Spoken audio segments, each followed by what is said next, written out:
जय राधा माधवा कुंजा बिहारी जय राधा माधवा कुंजा बिहारी जय राधा माधवा कुंजा बिहारी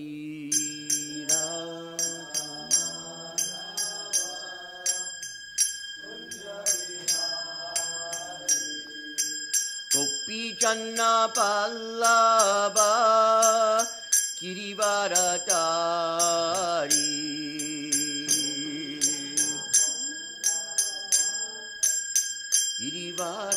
गिरिवरचारी गोपी जन्ना पल्लवा गिरिवरचारी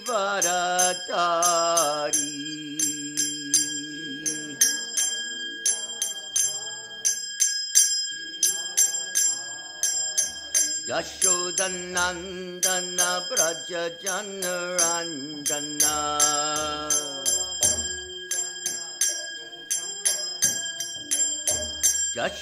यशोदनंदन ब्रज जन रंजना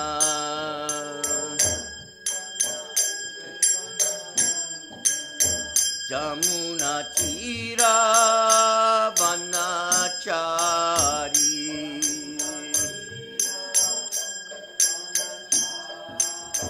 जमुना तीरा वनाचारी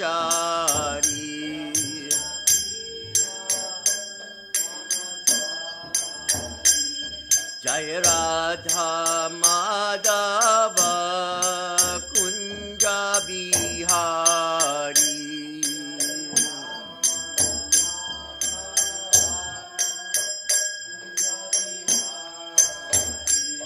जय राधा माधव कुंज बिहारी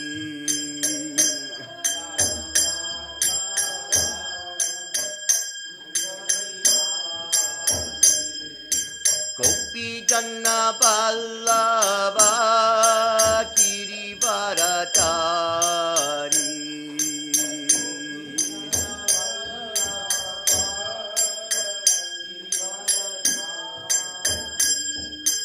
गोपी जन पल्लवा गिरिवरचारी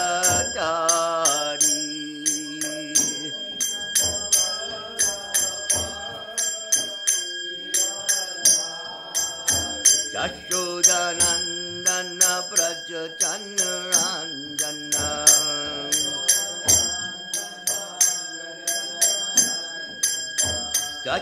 यशोदनंदन ब्रज जन रंजना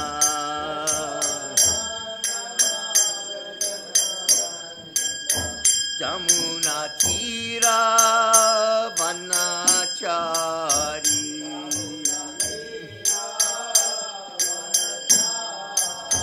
जमुना तीरा वनाचारी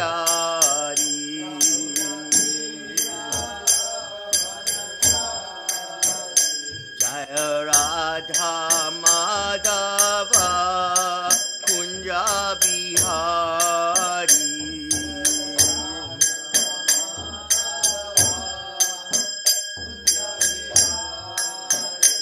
जय Radha Madhav Kunj Bihari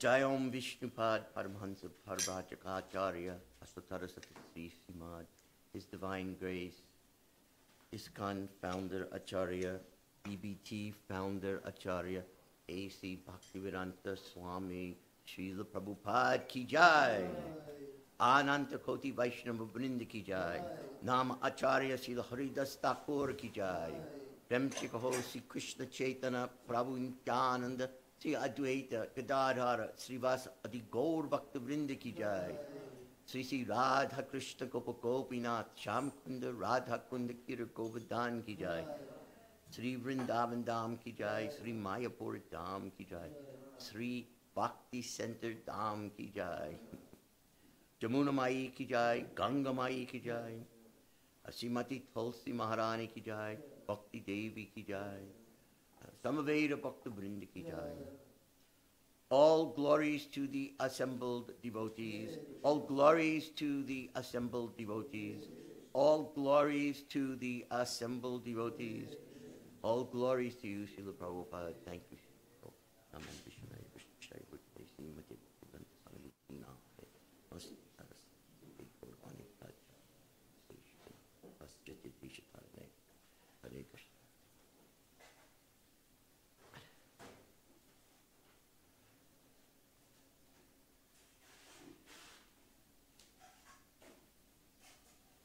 You know what text number we're on? 12. Thank you. Okay, so we're reading from the Srimad Bhagavatam, 6th canto, chapter 10, entitled The Battle Between the Demigods and Vritasura, text 12.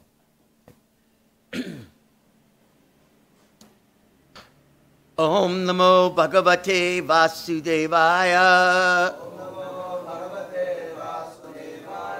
Om Namo Bhagavate Vasudevaya. Om Namo Bhagavate Vasudevaya.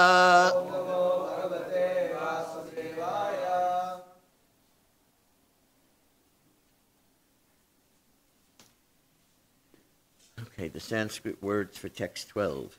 Yata Aksha Asu Manaha Buddhi Tattvadrik Dvasta Bandhana Astita Paramam Yogam Na Deham Ubude Gatam Yatakshashu Mano Buddhis Tattvadrig Dvasta Bandhana Astita Paramam Yogam Nadeham Bubude Gatam Yatakshashu Mano Buddhas Yatakshashu Mano Buddhis Tattvadrig Dvasta Bandhana Astita Paramam Yogam Nadeham Bubude Gatam Yatakshashu Mano Buddhis Tattvadrig Dvasta Bandhana Astita Paramam Yogam Nadeham Bubude Gatam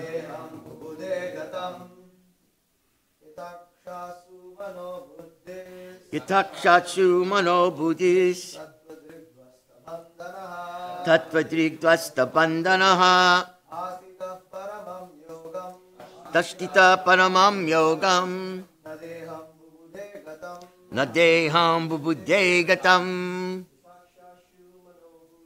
Yatakshashu Mano Buddhis Tattvadrig Dvasta Bandhana Ashtita Paramam Yogam Nadeham Bubude Gatam. Word meanings. Yata, controlled. Aksha, senses. Asu, the life air.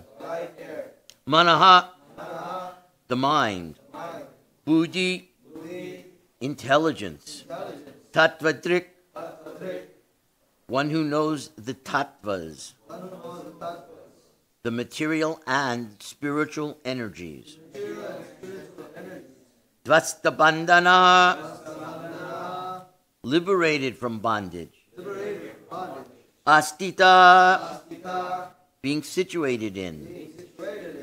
Paramam, the supreme. Yogam, absorption or trance. Na, not. Deham, the material body. Bubude, perceived. Gatam, left. Translation and purport by Srila Prabhupada. Dadhichi Muni controlled his senses, life force, mind, and intelligence, and became absorbed in trance. Thus, he cut all his material bonds.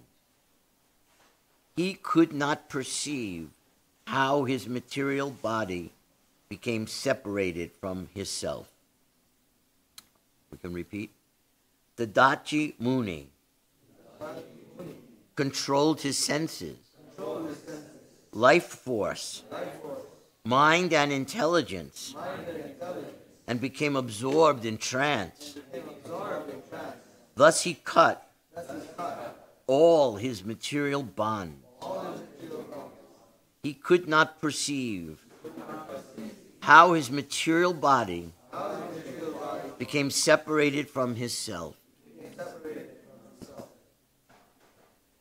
Purport, the Lord says in Bhagavad Gita, chapter 8, verse 5, Anta kale chamameva smaram muktva kalevaram ya prayati samadbhavam yati nasyatra samshaya. Whoever at the time of death quits his body remembering me alone at once attains my nature. Of this there is no doubt. Of course, one must practice before one is overcome by death. But the perfect yogi, namely the devotee, dies in trance, thinking of Krishna. He does not feel his material body being separated from his soul. The soul is immediately transferred to the spiritual world.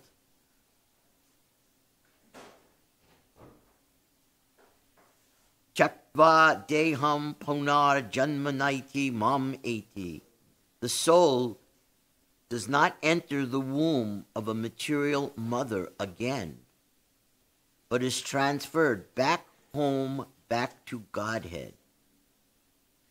This yoga, Bhakti Yoga, is the highest yoga system, as explained by the Lord himself in the Bhagavad Gita, 6th chapter, text 47.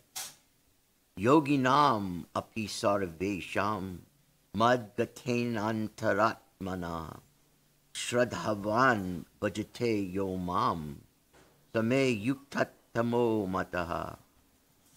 Of all yogis, he who always abides in me with great faith, worshiping me in transcendental loving service, is most intimately united with me in yoga and is the highest of all. The bhakti yogi always thinks of Krishna, and therefore at the time of death he can very easily transfer himself to Krishna Loka without even perceiving the pains of death.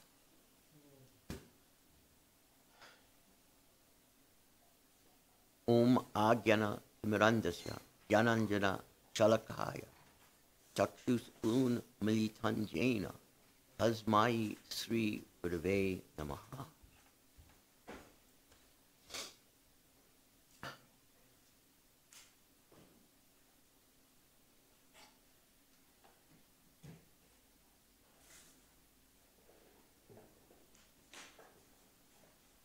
Translation again. The Dachi Muni controlled his senses, life force, mind, and intelligence, and became absorbed in trance. Thus, he cut all his material bonds. he could not perceive how his material body became separated from his self.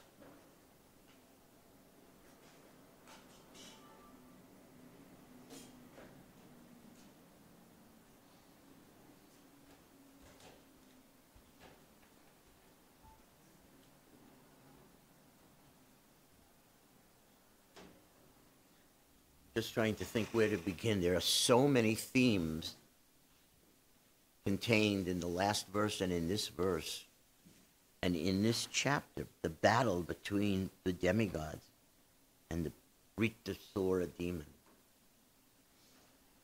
Well, clearly we're talking about literally separating from the body, death, the moment of death. This type of death that's being described here is not like not like the type of death that is happening at every moment in this material world. That type of death, where the soul is ripped from the body, happens in great pain. I know everyone loves to think that, oh, he died peacefully in his sleep, and so on. And that's much different from dying in a fire or drowning, so it appears different, but actually, due to very blunt sense perception only does it appear differently. The reality is that there are knots that are tying, connecting, binding the soul to the material energy. Those knots have existed from the beginning of the universe, when we were first implanted or injected by the glance of Lord Karnadaksha or Vishnu, Mahavishnu. When we were first projected into the universe with all the material energies of the Mahatattva, at the end of each day of Brahma, every soul, everything material is annihilated, and all the souls are brought back into Mahavishnu's expansion, Garbhodak Vishnu. So this happens once every day of Brahma. But once at the end of the universe, the souls go back into the body of Mahavishnu, Karnadaksha Vishnu. And again, the next cycle begins. We can't even calculate time in terms of how old this universe is. And we certainly can't even imagine how many times we have existed in a universe from the beginning of its manifestation until its dissolution. Then the next universe comes.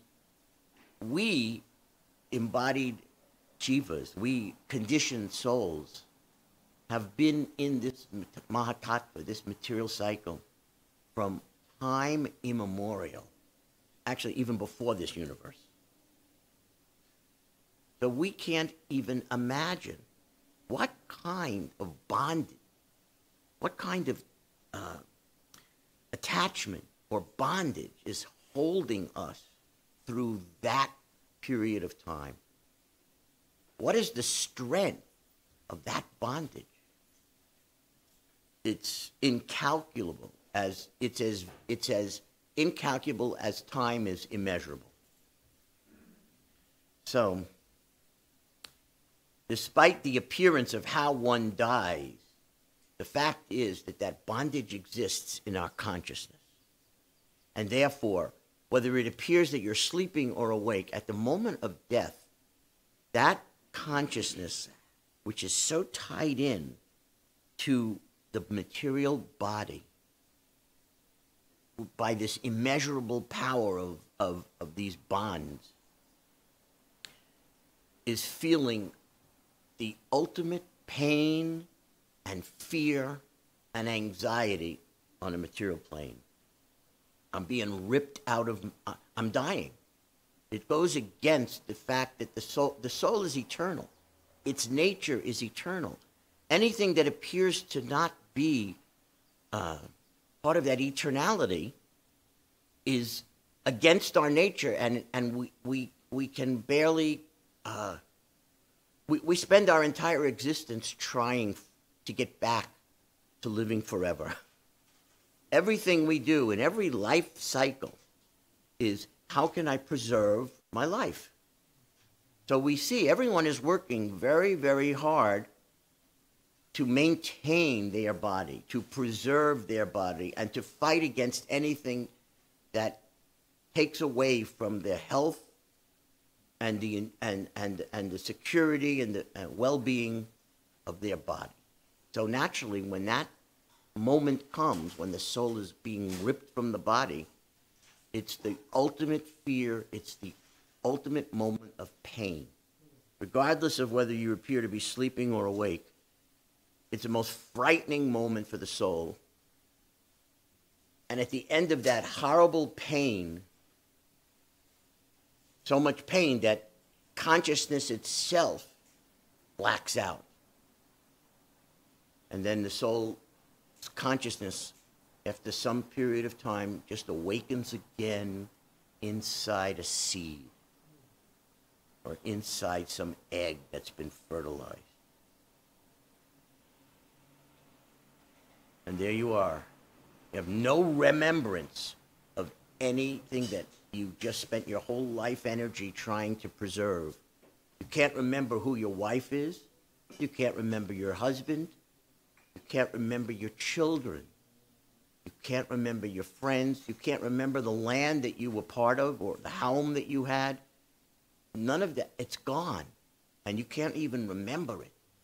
Just find yourself trapped in this darkness of being in an egg or a seed. Rather frightening, where you spend months in that condition. And although in a seed your consciousness is very dull, in an egg your consciousness is a little greater, which enables you to feel much greater pain while you're in this condition. Another fantasy, he died peacefully in his sleep. Another fantasy of the materialist is, life is so wonderful in the womb. I wish we could all feel that great comfort and love and shelter of being inside an egg in a womb. So the materialists think that's a wonderful state of being. They have no conception of what it would be like to be like almost in a straitjacket, where you're awake but you can't move. And the digestive acids of the mother's body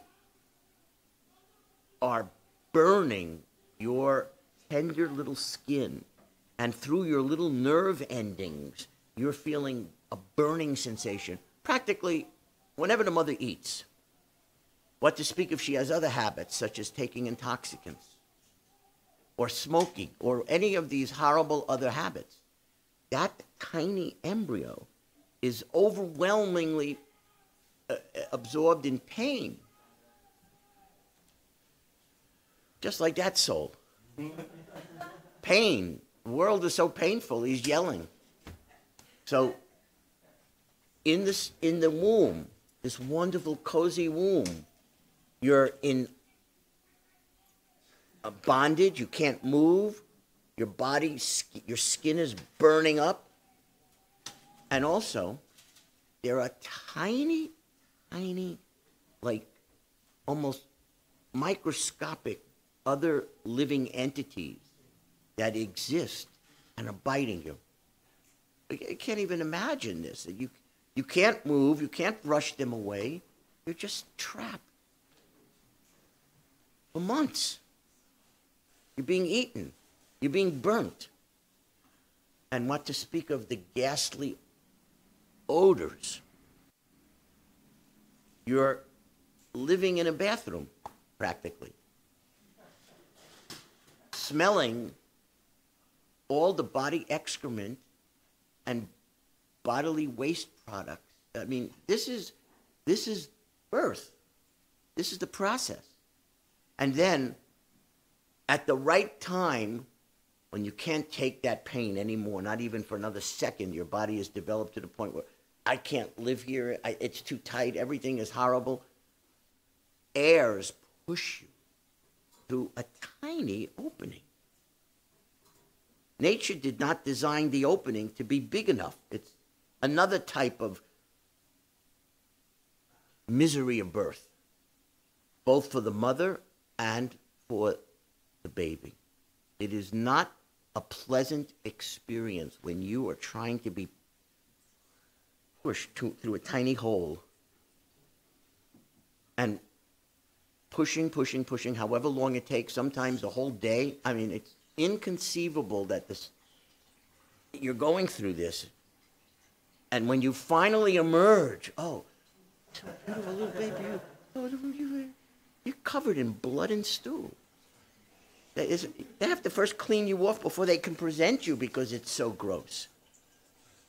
So, this process of birth and death and birth and death, just in this one universe that we are all in right now, we have all gone through this hundreds of millions of times. And here we still are. And here we still are.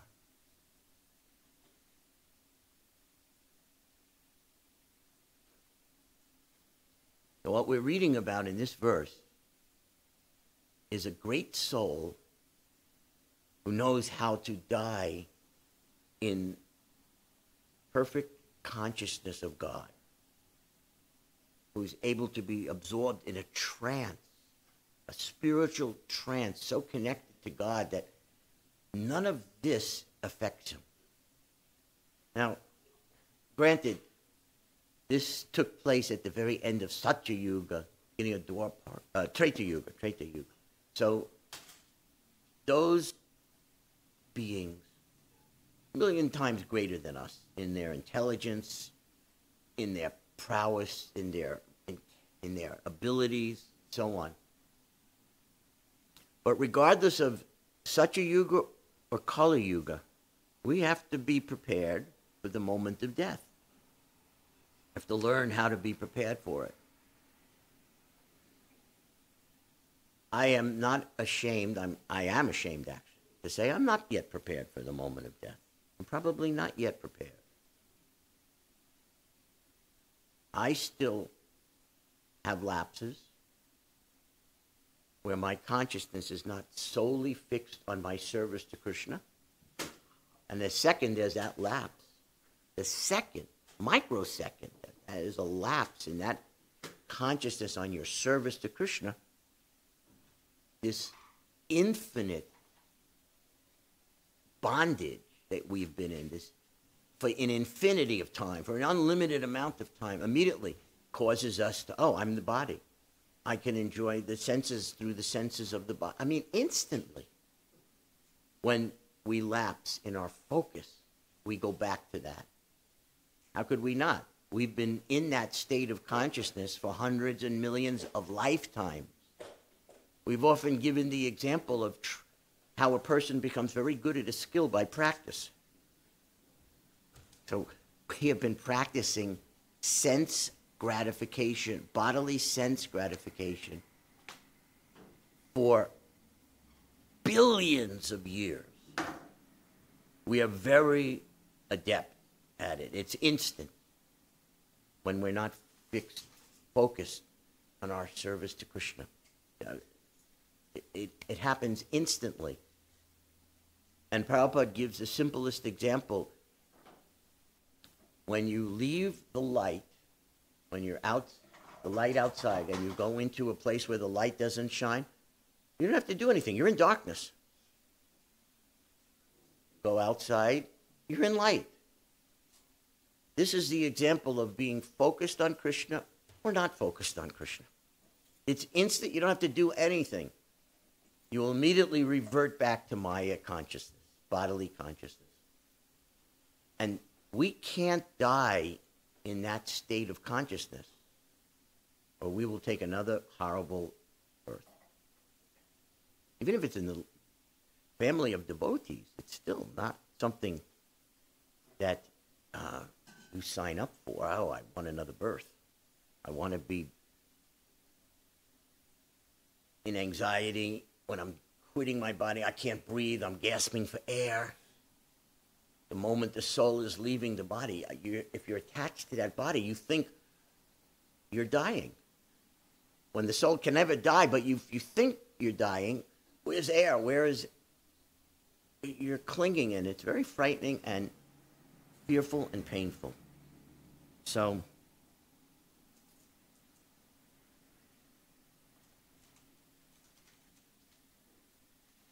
I had the share this with you. I had the privilege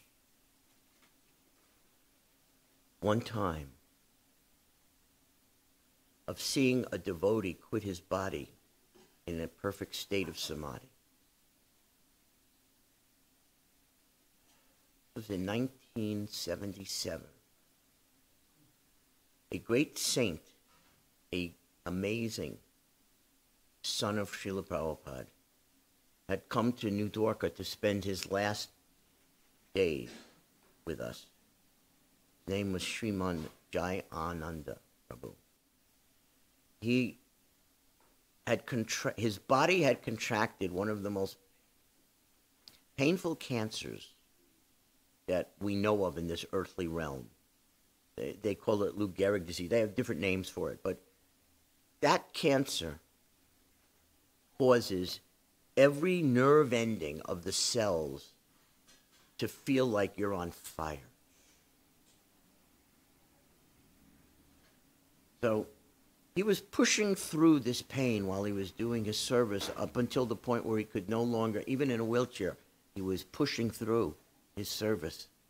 But finally, his body gave out, the machinery of the body gave out, and he couldn't even move. And he was just enveloped in this pain. And it was overwhelming to us. And so he was at the last day, he was in the apartment. It was just before Mangal Artik. My habit was to go and check on him, go in and see him just before I went to Mangal Artik and then come back. Well, that morning when I went into his room, and I had known Jayananda for years when he was so healthy and doing such miraculous service, single-handedly or directing, inspiring, building Rath Yatra carts and doing Herculean services. Strong, tall-bodied devotee. Blissful. Can't remember him ever finding fault with anyone. I mean, really blissful. Anyway, that morning, his body was in so much pain. He was curled up, and his body was rocking from side to side, and he was just moaning, absorbed in the pain. He couldn't get out of the pain. Every cell, nerve endings was on fire. It was the final stage of this cancer. It was unbearable to watch. And I just knew, this is it. He can't live through this. There's no way anyone could live through this much longer. So I ran up to him, and I yelled in his ear, Jayananda, this is it. You're leaving your body. This is it. There was a tape in his room, a tape recorder, with a cassette of Srila Prabhupada chanting Hare Krishna, like japa, Hare Krishna. That was... as soon as it ended, it would start again. So it would never stop. And it was like there was his pillow, it was next to his pillow, and there he was like this. And somehow he heard Krishna let him hear. And immediately he realized, this is it. And for the next few minutes, he became so absorbed in thinking of Prabhupada and listening to Prabhupada that this body that was in so much inflame, it was calming down. He stopped rocking. He gradually was able to stretch out his legs, his hands, put him down at his side. He just became so absorbed in the sound of Prabhupada chanting to Krishna. And the very last act of his life, for the very last life airs, he willed the airs of his body to move his head so that his ear fell right on the tape recorder. That's how he entered into a state beyond the body, beyond the mind, beyond anything material. That's how he left. I was a witness to this. I was the only one in the room. And I described this to Srila Prabhupada in a letter. Prabhupada had already heard that he had passed away before he got my letter, and he had written a commemorative statement that was published in Back to Godhead about his dear son Jayananda. But when he got my letter with the details of how he died, Prabhupada wrote a second letter describing that this death and his immediate transference to the Vaikuntha realm is so glorious. Prabhupada called him a saint, declared that he should have his picture on every Rath Yatra cart forever in the International Society for Krishna Consciousness. I mean, he died in like this, in a state of completely separate, beyond the body and beyond the mind. So, how is he able to do that? Because his whole life, his whole waking life, and probably at night, whatever dreams he had, was all about service to Krishna. It wasn't about, I want to be a gopi, I want to be this, I want to be it. It wasn't about that. It was, I just want to serve Krishna. His entire life up until the moment of his demise, that's all he was thinking of. His every moment of his consciousness was service, service, service. So that's extraordinary that a devotee can have that much attachment and focus on serving Krishna. And our task in our sadhana is how to develop that attachment, how to develop that sense of that's all you want to do. So now we come to another theme here. Why is Dadichi Muni dying like this? What is causing this? The entire universe of demigods have come to him. They were sent to him by Lord Vishnu, by Lord Narayan. They were sent to him. They saw that the demons were going to completely destroy everything in this universe that they do as their service to Krishna. And they were feeling such intense anxiety. They were so intensely anxious to save the living beings and to save the universal, the way the universe is set up, which is designed so that souls can eventually have a chance to go back home, back to God. They were so fearful that the demons were going to take over and that chance would be gone, that when they approached Lord Narayan, Lord Vishnu, in this state of utmost anxiety, utmost, like life and death, everything depends on this. They were so anxious. And then they were directed to Dadichi Muni to get ultimately from his body the ultimate weapon that could finally defeat these seemingly invincible demons. So there's a theme here of how to become pure. Because they could never have seen Vishnu. Vishnu would never have been pleased enough to give them this had they not been so purified by their eagerness or anxiousness to serve. So to develop that anxiety, that spiritual anxiety for your service, that's the price. That's the price of pure devotional service. The price we pay, and it doesn't depend on any material ability at all.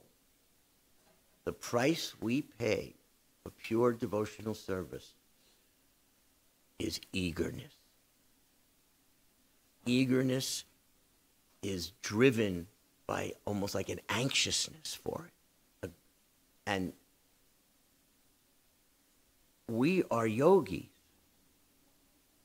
The Sankirtan Yajna is a process of yoga.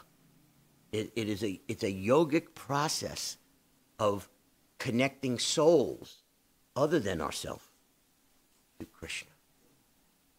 It's a yogic process that gives you spiritual vision to see the soul in every person that you visually see and encounter.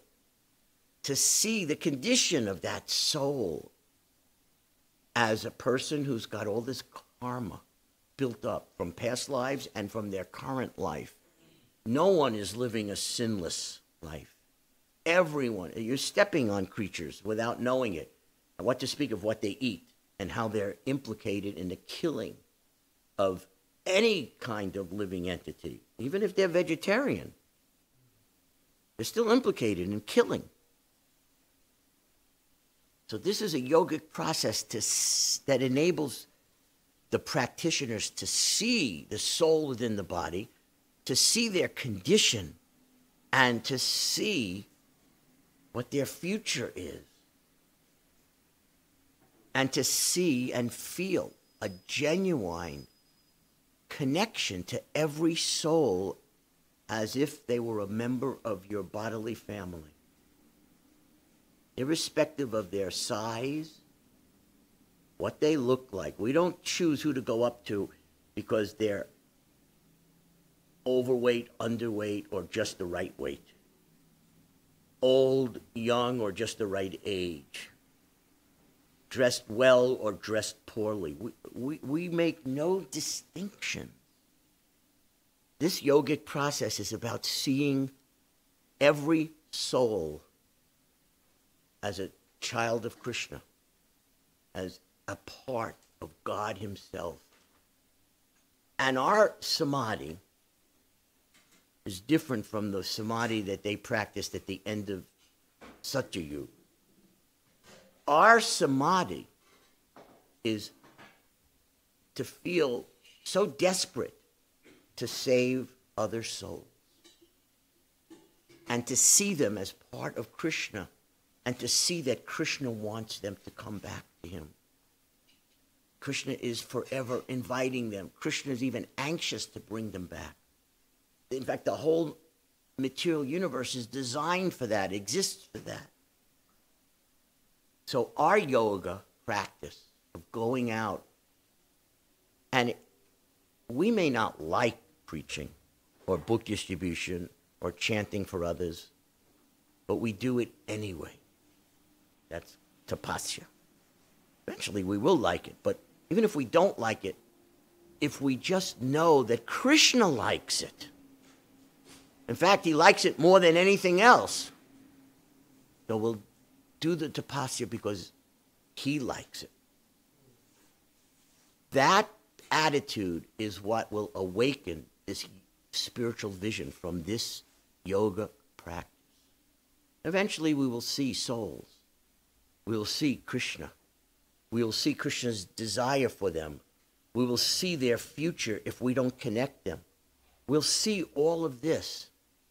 And there's no better way that I know of to feel this eagerness or this anxiousness in your service than when someone's life is at stake. There's nothing more urgent and intense a feeling that this is life and death. If I don't connect this soul, if I can't bring that soul to take its first step to Krishna, it's death. Back into the pool of the lower species, probably. for millions of lifetimes before it gets another chance as a human being. Whereas if I can just get that soul to enjoy or say Hare Krishna or take a book, they're guaranteed at least another human birth. I mean, this is life and death right on the line. And we are the first responders to this global fire that's burning the material world up. We are like the first responders. That we are not even thinking about ourselves as we rush in to save souls. This Sankirtan Yoga is designed to create this intensity. It naturally is based on these intense feelings. And that will lead to what Jayananda achieved, that intense attachment to service that you're able to transcend at the moment of death all bodily considerations. Does anyone have any, there's so many more themes here, but does anyone have any questions or comments? You have a question? Yes. Thank you, Prabhu. It was an amazing class. So, Prabhu, you mentioned about lapses in devotional service. So, when we recognize that I'm experiencing a lapse, how do we come out of it? What amount of regret should be there? And how should we take shelter of Krishna? You live in the temple? You have association of devotees? That's the first best way to come out of it. Don't give up the association of the devotees. You read, as well as attending classes, you read on your own. That's the next best way to come out of it, is to keep nourishing your intelligence, filling up your intelligence with this spiritual instruction, these transcendental vibrations. And from within, Krishna will see you're sincere. That most important thing is, why are you doing devotional service? Why are you living with devotees? Why are you reading? If you're sincere about the idea, I want to love God. I want to feel that love. I want to just give love for God. I don't want, for me, I want to give. If you're sincere about that as your motive for being here, reading, being in the class, being with the devotees, then those lapses will be less and less, and Krishna from within, you'll be able to hear him waking you up. Hey, snap out of it. Stop looking at the opposite sex, or stop looking at anyone in a sexual way. Krishna will help you if you stick to this process. Prabhupada has given us prasadam. That's the next best way. Don't ever eat anything that is not first offered to Krishna. And your consciousness, your eyes, your mind, everything becomes pure from prasadam. So this is what Prabhupada has given, is this divine process that will counteract billions and trillions of years of a bad habit in one lifetime. And that's saying something. Hare Krishna. All glories to Srila Prabhupada. Haribol.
Ramesvara ki.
Hare